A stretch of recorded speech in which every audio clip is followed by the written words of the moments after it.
I used to be so afraid of vacation, not in the I don't want to go anywhere kind of way, but in the this is way more stressful than it's worth kind of way.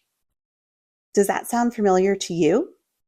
Well, I was so good at not taking time off that my PTO would actually get paid out to me because I had too much of it. And this happened more than once, enough that a supervisor actually had to sit me down and say, we need to figure out a way to stop allowing this to happen.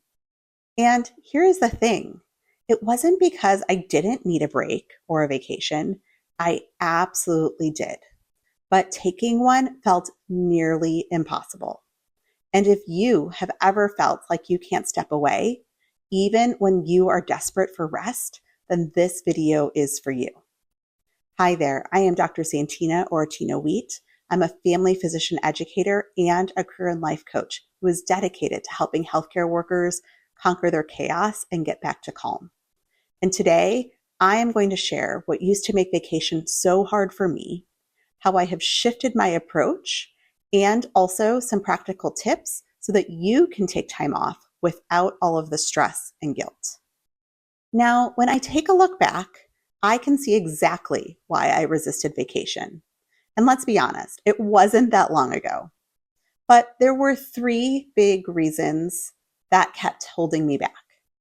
The first is I felt like I had to do everything myself. The second was the logistics were overwhelming. And the third was I was afraid that I'd need the time, specifically the sick time, the PTO time later.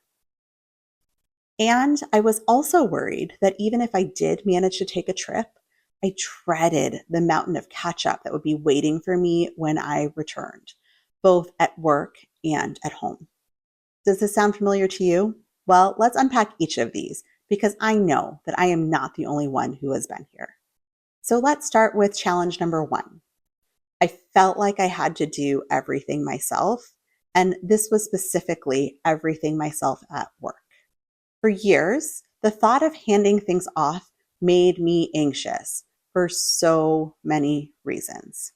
I did not like asking people to cover my inbox.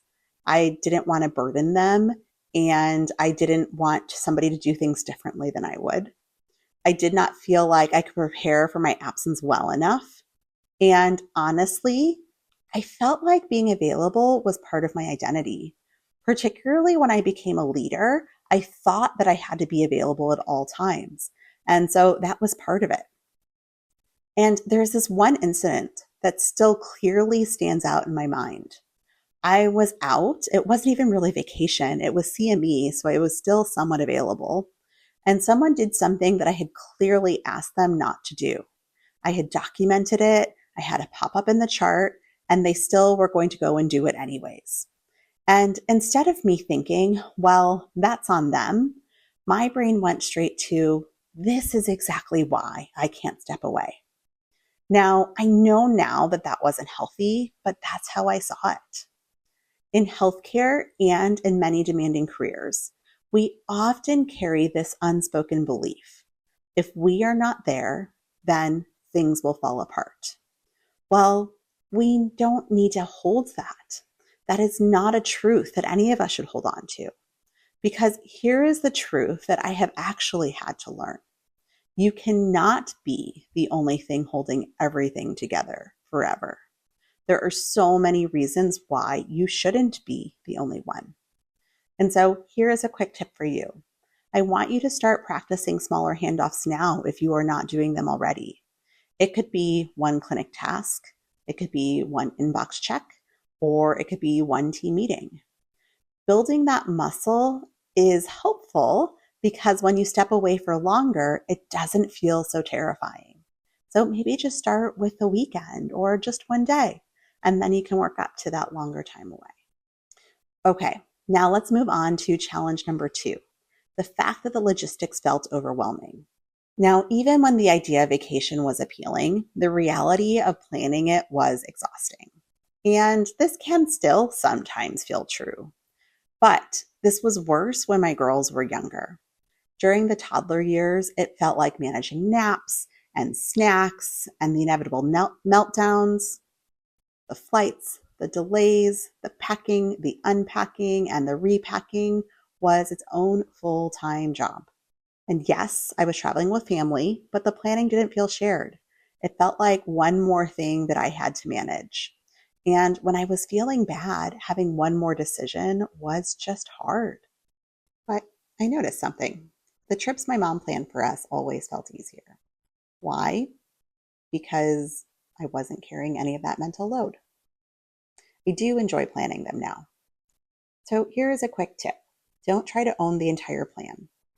Share at least one major piece, whether it's the hotel, whether it's planning the excursions, or maybe mapping out the travel days. Or maybe you don't plan at all and just have some relax time. It's amazing how much lighter the trip feels when the whole thing isn't on your shoulders. I've even taken some trips that we now use with a travel planner, and that makes it so much easier. Okay, on to challenge number 3. I was afraid that I needed the time later. So this one's a little bit harder. There was a stretch in our lives where I felt like I was waiting for the next bad thing. Another medical scare, another loss, another round of illnesses.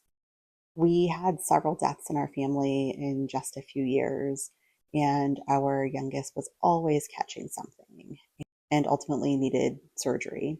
And I'd been a sick kid too, so I was worried about that cycle repeating. And at least at the time at my organization, there was no separation between sick days and vacation days. It was all one bucket.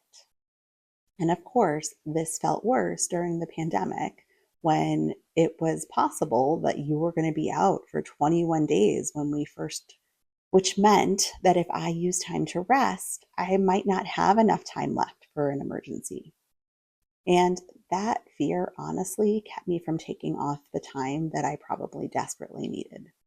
And maybe you have felt that way too, like rest is irresponsible or unnecessary or might prevent you from having availability if you need it. But as a quick tip, I encourage you to reframe rest as prevention and not as indulgence. Protecting your health now might actually mean fewer emergencies later. It doesn't necessarily help those unexpected ones with your family or even with your kids, but it's still important to prioritize yourself now. Okay, and then the final challenge, the dreaded catch up.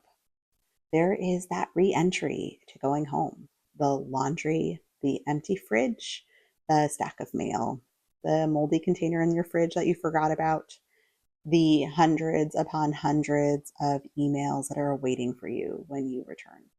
So some people say schedule a catch-up day before you go back. And that is great advice. And it's great advice in theory when you can make it work. But even with a catch-up day, it is still a lot when you return. But you can do something about that. As a quick tip, you can pre-plan your re-entry. Before you leave, you can think about having an easy meal in the freezer or planning to order that first day back. You can block your first morning for email triage and let yourself take a slower pace that first day back, maybe not scheduling any one-on-ones. All of those small little things can make that re-entry day a bit easier. So what's different now? Well, some of it's life. Our kids are older, but some of it is that I've learned to treat rest as essential and not as something that's extra. We now plan longer trips. I would say 10 days seems to be our sweet spot, and try to always have that next one on the calendar. Maybe not always the next long one, but at least one next one, sometimes two.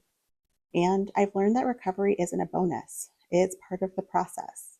Just like cooling down after a workout or taking a lunch break, it is what allows you to come back stronger.